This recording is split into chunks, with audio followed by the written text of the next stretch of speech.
तुम्ही अंघोळीला गरम पाणी वापरता की थंड? बहुतेक लोक या गोष्टींमध्ये चुकतात आणि ही चूक आपल्या आरोग्यासाठी महाग पडू शकते. मी रोज पाहते की लोक सकाळी थंड पाणी वापरतात किंवा संध्याकाळी गरम पाणी वापरतात. पण या सगळ्या गोष्टींना आपलं शरीर, त्वचा, केस आणि ऊर्जा कशी रिॲक्ट करते हे बहुतेक लोकांना माहीत नसतं.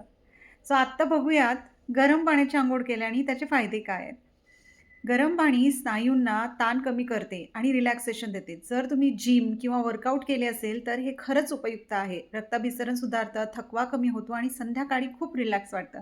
पण लक्षात ठेवा, खूप गरम पाणी त्वचा कोरडी करते, केस कमकुवत करते आणि जास्त गरम पाणी ब्लड प्रेशरवरही ताण टाकते. म्हणजे गरम पाणी वापरणं अगदी योग्य पद्धतीने करावं. नंतर आहे थंड पाण्याची अंघोळ.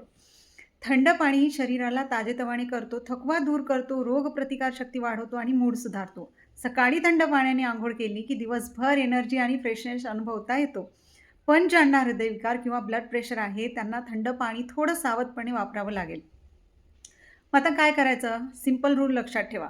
सकाळी थंड किंवा हलकं कोमट पाणी म्हणजे दिवसाला एनर्जी. संध्याकाळी थकलेले असाल, कोमट पाणी म्हणजे रिलॅक्सेशन. हिवाळ्यात कोमट पाणी, उन्हाळ्यात थंड पाणी किंवा नॉर्मल टेम्परेचरचं वॉटर. यामुळे तुमचं शरीर हॅपी, ताजंतवानं आणि आरोग्यदायी राहील. म्हणजे लक्षात ठेवा, अंघोळीला पाणी तुम्ही निवडता, पण तेच पाणी दिवसभर ठरवतं की तुमची ऊर्जा, आरोग्य आणि संपूर्ण दिवस तो कसा जाईल आहे. So take care. Thank you so much.